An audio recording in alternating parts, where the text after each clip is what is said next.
Combien d'histoires de personnes disparues avez-vous déjà entendu? D'histoires de personnes qui partent randonner sans aucun équipement et qu'on ne retrouve jamais. Eh bien aujourd'hui, c'est l'une de ces histoires que je vais vous raconter, l'histoire incroyable de Harry Burley, 69 ans, qui s'est un jour aventuré sur un chemin de montagne sans aucun équipement. Sauf que pour une fois, l'histoire ne se termine pas trop mal. Bonjour à tous et bienvenue pour cette nouvelle histoire vraie incroyable. Si vous découvrez la chaîne et que les histoires de disparitions mystérieuses et de true crime sont des histoires qui vous passionnent, je vous invite fortement à vous abonner et surtout à activer la cloche sur toutes les notifications afin d'être certain de ne rater aucune des prochaines vidéos. La vidéo d'aujourd'hui est sponsorisée par Craft Kitties. Si vous ne connaissez pas encore Craft Kitties, dont j'ai déjà parlé dans une précédente vidéo, c'est une société qui fait des objets de décoration et des fournitures de bureau en bois labellisé FSC, une certification éco-responsable parce que tout leur bois provient de forêts durables aux États-Unis. Dans une vidéo précédente, je vous avais présenté ce joli petit plateau chargeur en bois qui permet, entre autres, donc de recharger les téléphones compatibles sans aucun branchement, juste en les posant dessus. Et aujourd'hui, laissez-moi vous présenter ce joli petit tapis de souris, couleur bois toujours, on reste dans le même thème. Encore une idée de cadeau plutôt sympathique pour Noël, je trouve. D'ailleurs, si vous faites un achat de Noël sur le site de Craft Kitties, n'oubliez pas à la commande de marquer le code RAFU, ça vous permettra de bénéficier d'une remise de 10%. Comme d'habitude, bien sûr, je mets le lien en description. Je vous invite aussi à me rejoindre sur Instagram si ce n'est pas déjà fait, d'autant plus que bientôt, j'y organiserai quelque chose de spécial, mais je n'en dirai pas plus pour le moment. En attendant, installez-vous confortablement, mettez-vous à l'aise, montez le son, c'est parti pour ce nouvel épisode de HVI. Générique.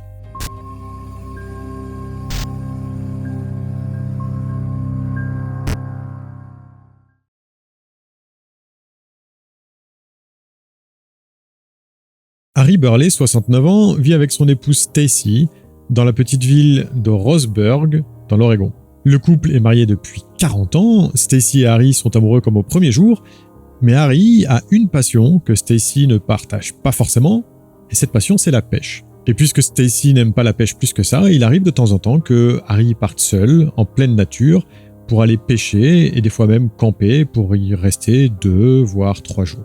Alors, autant vous dire que depuis le temps qu'il va pêcher dans les lacs et les rivières des montagnes avoisinantes, Harry, c'est plutôt un habitué du grand air. Et en ce mercredi 5 mai 2021, justement, il décide de partir pêcher la truite. Son plan, c'est de se rendre au lac Toketee avec son kayak pour y pêcher pendant toute la journée, camper sur place, faire une nouvelle session de pêche le lendemain matin, avant de finalement rentrer chez lui pour fêter avec Stacy la fête des mers. L'après-midi se passe donc à merveille, Harry passe la nuit, mais lors de sa session de pêche le lendemain matin, la pêche n'est pas très bonne. Il n'arrive qu'à pêcher de petits poissons qu'il remet immédiatement à l'eau, et le vent se lève, faisant que Harry a du mal à garder son kayak immobile à l'endroit où il souhaite pêcher. Il décide donc de regagner les berges, de mettre le kayak sur le toit de la voiture, et de regagner la maison en empruntant la 138 en début d'après-midi. Mais la journée est loin d'être finie, et Harry a quand même le temps de pêcher encore un petit peu avant de rentrer à la maison. Du coup, il se dit que ça pourrait être sympa d'aller à Twin Lake, un endroit magnifique où 2 lacs se partagent un plateau proche d'un sommet montagneux en plein milieu de la forêt. Il bifurque donc et emprunte la 4770, une petite route sinueuse d'une quinzaine de kilomètres qui mène au départ du sentier. Aux alentours de 16h, il écrit une petite note qu'il pose sur le tableau de bord de sa voiture, sur laquelle il est écrit « Je reviens ce soir ». Le sentier qui sépare le parking du lac fait à peine 2 km, et de toute façon, Harry n'a pas l'intention de rester très longtemps, juste quelques lancers, et il rentrera à la maison. C'est la raison pour laquelle il n'emporte avec lui ni carte, ni boussole, ni bonnet, ni même une bouteille d'eau. Juste le strict minimum, son matériel de pêche. Et au pied, des sandales de cuir et une paire de chaussettes. Alors, juste une petite aparté, sandales chaussettes, s'il vous plaît. Ne faites pas ça, jamais. Je vous en supplie. Enfin bref, sandales et chaussettes aux pieds, Harry s'enfonce dans le sentier au milieu de la forêt. Seulement, contrairement à ce qui est écrit sur le mot dans sa voiture, Harry ne sera pas de retour ce soir.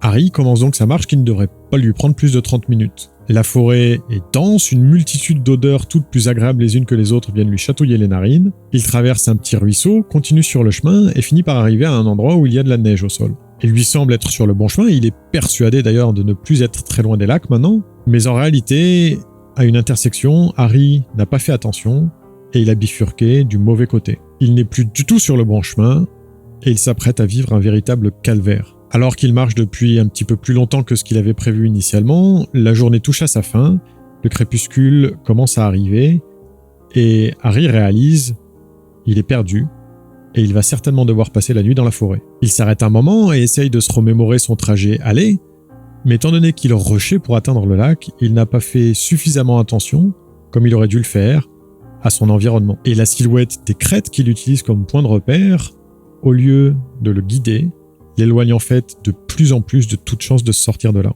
Il a pourtant l'impression de savoir où il se trouve, l'impression de pouvoir retrouver son chemin grâce à sa connaissance de la montagne. Mais il n'en est rien. Harry fait une pause, essaye de rester calme et réfléchit. La carte et la boussole, il les a laissées dans la voiture. Il jette un rapide coup d'œil sur son téléphone dans l'espoir de pouvoir contacter Stacy ou n'importe qui d'autre pour leur indiquer la zone approximative dans laquelle il s'est perdu, mais il n'y a pas de couverture réseau. Il se résout alors à se fabriquer un abri de fortune pour passer la nuit, mais il ne réussira pas à fermer l'œil. Stacy, de son côté, ne se fait pas plus de soucis que ça parce que juste avant qu'Harry ne parte, elle lui avait dit que s'il voulait rester une nuit de plus à camper et à pêcher, ça ne lui posait aucun problème, tant qu'Harry prenne du bon temps et en profite. Et elle se dit alors, en cette nuit du jeudi 6 mai 2021, que c'est certainement la raison pour laquelle son mari n'est pas encore rentré. Lorsque le jour se lève le vendredi matin, la neige commence à tomber à l'endroit où Harry se trouve. Assez rapidement, il réalise qu'il se trouve aux alentours de Deception Creek, c'est le nom d'un ruisseau, mais il ne sait pas où exactement. En tout cas, ce qui est certain, c'est que c'est à l'opposé de là où se trouve sa voiture. Et il sait aussi que dans l'état actuel des choses, il ne peut compter que sur lui-même pour essayer de se sortir de cette situation. Alors qu'il arrive au bord d'un surplomb rocheux, il aperçoit 2 gros troncs d'arbres en travers couchés qui peuvent lui permettre de descendre jusqu'au ruisseau afin d'y boire, parce que pour rappel, il n'a pas bu depuis la veille. Il commence donc à descendre très prudemment sur le premier tronc d'arbre, mais il perd l'équilibre et dégringole. Sa tête heurte violemment le deuxième tronc d'arbre et il tombe en plein sur son moulinet qui vient s'enfoncer dans sa hanche. Un peu groggy, il reprend lentement ses esprits et réalise que sa tête saigne et que sa hanche le fait terriblement souffrir. C'est à ce moment-là qu'il prend réellement conscience de la situation. Il n'est plus un simple randonneur perdu, il vient maintenant de basculer en mode survie. Il sait pertinemment que c'est un enchaînement d'erreurs plus stupides les unes que les autres qui l'ont mené là où il en est, mais ce n'est pas le moment de s'auto-flageller et de s'apitoyer sur son sort. S'il veut s'en sortir, il faut qu'il garde la tête froide et qu'il commence à prendre les bonnes décisions. Nous sommes maintenant en début d'après-midi, en ce vendredi 7 mai 2021, et Stacy commence à être inquiète. Du fait qu'Harry ne soit pas rentré, bien sûr, mais du fait qu'il n'ait même pas téléphoné pour prévenir de son absence. Elle décide donc de prévenir le bureau du shérif du comté de Douglas. Et rapidement, une très vaste opération de recherche démarre.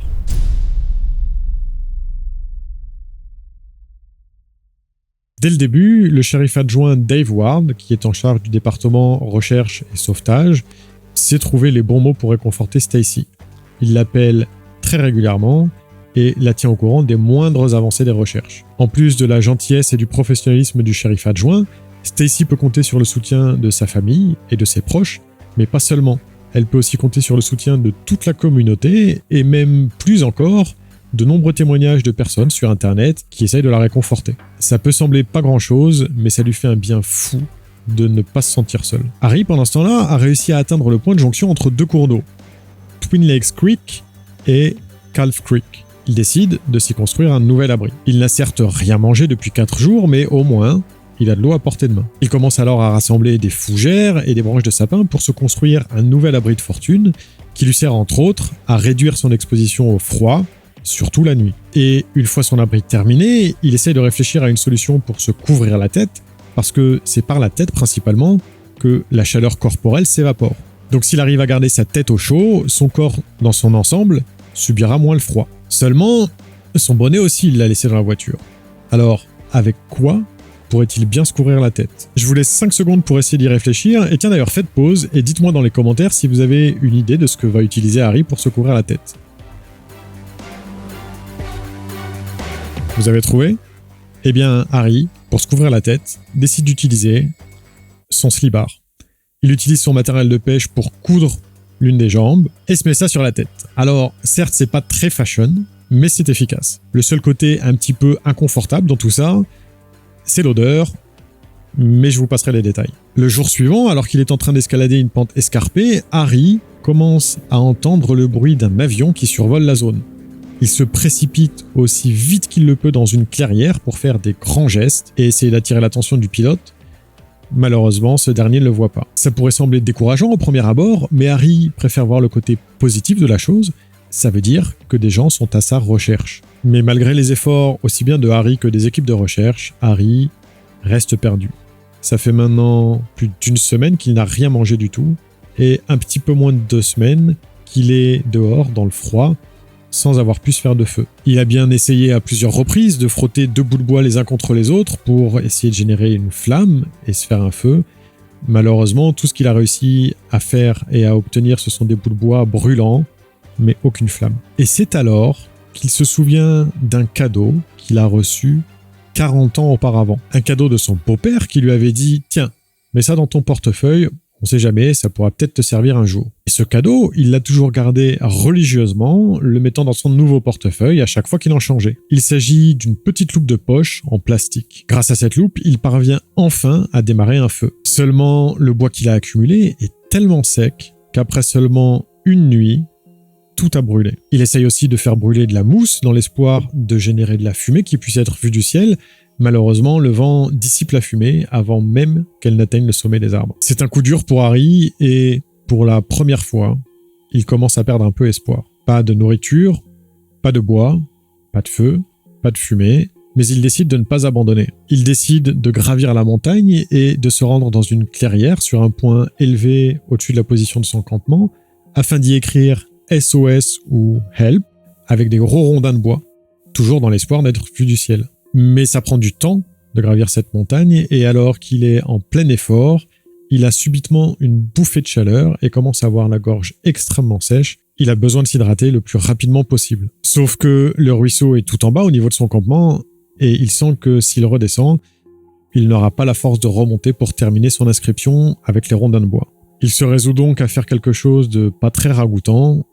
Il boit sa propre urine. Il sait que c'est une solution temporaire et que ça n'est pas suffisamment hydratant, qu'il devra à un moment ou à un autre redescendre pour boire de la vraie eau, mais il lui faut impérativement terminer son message avec les rondins de bois. C'est sa meilleure chance d'être sauvé. Les recherches ont démarré depuis maintenant 10 jours quand une équipe de recherche tombe sur l'abri de Harry en bas, à la jonction des 2 ruisseaux. Ne l'y trouvant pas, il lui laisse des vivres, un briquet, ainsi qu'une note en lui disant de se faire du feu et qu'ils reviendront le lendemain. Mais Harry ne voit pas la note, car il est monté pour mettre son message avec les rondins de bois et a décidé que sa meilleure chance de survie, c'était de continuer à remonter la montagne dans l'espoir, enfin, d'atteindre les lacs et de retomber sur le sentier qui le mènera jusqu'à sa voiture. Pendant son périple, il arrive devant une très haute paroi rocheuse, à côté d'une cascade qu'il trouve absolument magnifique et dont il a du mal à détacher le regard. Et il se dit qu'au sommet de cette falaise, il pourra très certainement retrouver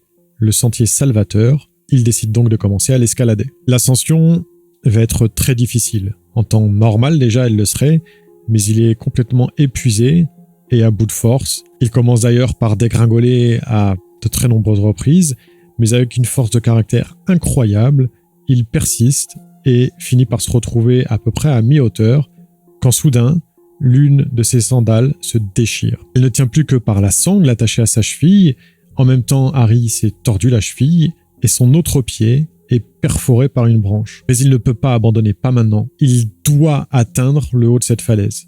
Et il y arrive. Et quelques instants à peine après avoir réussi à se hisser en haut de la falaise, il entend le bruit d'un hélicoptère qui survole la zone à sa recherche. Comme la fois précédente, il se précipite aussi vite qu'il le peut dans une clairière pour essayer de lui faire signe. Mais il est trop tard.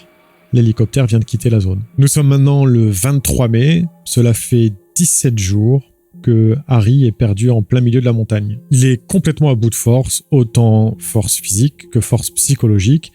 Et d'ailleurs, il commence un petit peu à divaguer. Raison pour laquelle, à un moment, quand il entend un espèce de bruit au loin dans la forêt, il se demande si ce n'est pas son imagination qui lui joue des tours. Il jurerait pourtant qu'il s'agit d'une voix humaine, une voix qui crie son nom. Il répond alors aussi fort que ses forces le lui permettent, et un homme surgit de la forêt et se précipite vers Harry. Il l'aide à s'asseoir, puis rapidement un autre sauveteur arrive, et un troisième. Le troisième tend une bouteille de Gatorade à Harry, c'est une boisson énergétique, et Harry se souvient que c'est la chose la plus délicieuse qu'il n'ait jamais bu. Il compara d'ailleurs ça au nectar des dieux. Un quatrième sauveteur lui demande de quoi il s'est nourri pendant tout ce temps-là, et le vieil homme répond qu'il a pu trouver quelques mille-pattes, des termites, quelques très rares scorpions, une écrevisse et un gros escargot. C'est plus de 100 personnes qui ont participé à l'opération de recherche et de sauvetage de Harry Burley, des volontaires, des professionnels, des équipes cynophiles, des hélicoptères et même les petits avions de tourisme que Harry a aperçus. Lors de sa découverte, il a immédiatement été transporté à l'hôpital de Eugène, où il a été placé en soins intensifs pendant 12 jours. Il souffrait de malnutrition, de déshydratation, d'hypothermie, de problèmes intestinaux et de très nombreux traumatismes aux pieds. Son poids normal est de 80 kg et lorsqu'il a été retrouvé et admis à l'hôpital, il n'en pesait que 69, soit une perte de 11 kg en à peine 2 semaines. Stacy et Harry sont infiniment et éternellement reconnaissants à toutes les personnes qui ont participé à l'opération de recherche et de sauvetage. Et d'ailleurs, au cours d'une conférence de presse, au cours de laquelle Harry a raconté sa mésaventure, un des volontaires a dit en rigolant « Si quelqu'un veut un câlin, Monsieur Burley les distribue gratuitement. » Et bah, pour une fois qu'une histoire de disparition se termine bien, j'espère que vous n'allez pas oublier le petit pouce bleu. Et si cette histoire vous a plu autant qu'à moi, je n'ai aucun doute sur le fait que cette autre vidéo va très certainement vous plaire aussi. Merci d'avoir regardé jusqu'à la fin, prenez soin de vous et à très bientôt. Salut!